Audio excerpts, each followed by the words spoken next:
Hello everyone, এটা ছিল সরস্বতী পুজোর দিনের ভিডিও। তো আমি তো সকালবেলা রেডি হয়ে বৈশাখীদের বাড়িতে চলে এসলাম, কারণ ওদের বাড়িতে আগে পুজো ছিল। তো তারপরে আমি আবার বাড়িতে চলে গিয়ে আবার রেডি হয়ে চলে এসলাম, কারণ প্রথমে তাড়াহুড়ো করে না রেডি হয়ে ভালোভাবে শাড়িও না পরে চলে এসেছিলাম বৈশাখীদের বাড়িতে। তারপর দেখো এখানটাতে আমরা পুজোর জন্য তো রেডি হয়ে গিয়েছি, বসে গিয়েছি আমরা সবাই। আর এখানে ব্রাহ্মণ মশাই তো পুজোও স্টার্ট করে দিয়েছিল।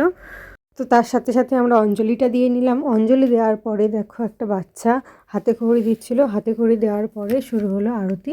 তো ব্রাহ্মণ মশাই আরতি করে নিল। আরতি করার পরে আমরা তো চলে আসলাম আবার ঠাকুরতলাতে। আমার গলার ফার্স্ট এরকম, কারণ আমার প্রচুর পরিমাণে শরীর খারাপ, কেউ কিছু মনে করো না।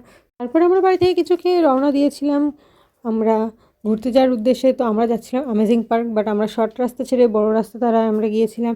আর অ্যামেজিং পার্কে আমাদের টিকিটের মূল্য নিয়েছিল 50 টাকা, যেটা আমাদের একদমই পোষায়নি। জায়গা হিসাবে অত্যাধিক দাম নিয়েছিল। তো যাই হোক, মনের ওপরে পাথর চাপা দিয়ে ঢুকে পড়লাম, যেহেতু এসে গিয়েছি, যেহেতু আর কোথাও যাওয়ার নেই আমাদের। তো পার্কের মধ্যে ঢুকে গিয়েছি। পার্কের সাইডগুলো তোমাদেরকে একটু দেখিয়ে দিলাম। তো আমরা এখানে বেশি কিছু ঘুরতে পারিনি, বেশিরভাগ টাইমটা আমরা বসেই কাটিয়েছি একটা জায়গাতে। তো কী করবো, কিছু তো করার নেই, অনেকটা দূরে যেহেতু চলে গিয়েছিলাম আমরা। তো মোটামুটি ভালো, একবার খারাপ বলা যাবে না। তো যাই হোক, আমরা তারপর হন্টেড হাউসে ঢুকলাম। চলো চলো, এটা শুধু আওয়াজের জন্য আওয়াজ।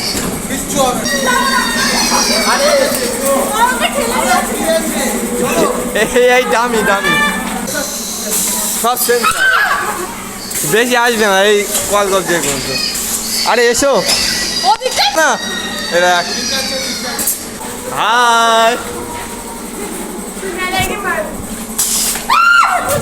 আরে বেশি আসবে না এই পর্যন্তই। এই উঠে দাঁড়াবে উঠে দাঁড়াবে।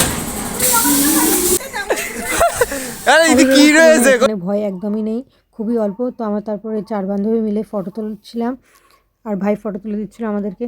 তো তারপর দেখো এখানটাতে একটা রাস্তা রয়েছে, যেটা গুহার মধ্য দিয়ে, বাট ওটাও অতটা আমার ভালো লাগেনি। তো দেখো এখানে একটা ছোট বাচ্চা একা একা বোটিং করছিল। দেন আমরা যাচ্ছি বাড়ির পথে। আমরা বাড়িতে ফিরলাম ট্রেনে করে। তো অবশেষে ট্রেন চলে আসলো। এই ভিড়ের মধ্যে দিয়ে আমরা ঢুকে গেলাম ট্রেনে। তারপরে মায়ের জন্য কিনে নিলাম কেক, বিকজ মায়ের বার্থডে ছিল আজকে। তো বাড়ি আসার পরে আমি তো প্রথমে আগে বৈশাখীদের বাড়িতে গিয়ে হোম দেখে নিলাম মায়ের। তারপরে বাড়ি আসার পরে মাকে দিয়ে কেক কাটালাম। এটা অবশ্যই এগলেস কেক ছিল, যেহেতু সরস্বতী পুজো বলে কথা, সব কিছু এগলেস রাখা উচিত।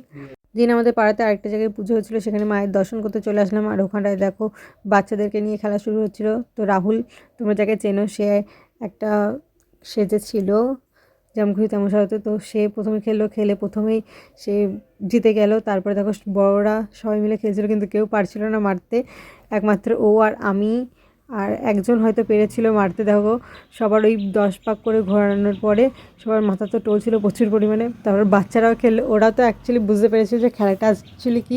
তো তারপরে আমাকে জোর করাতে আমিও গেলাম একটু খেলতে। তো দেখো আমি খেলে আবার জিতলামও, আমাকে একটা বোতল প্রাইজ দিয়েছিল, খুবই আনন্দ করলাম। তো এই দেখো আমার ভাইরা যে যেমন খুশি তেমন সাজাতে অ্যাক্টিং করেছিল।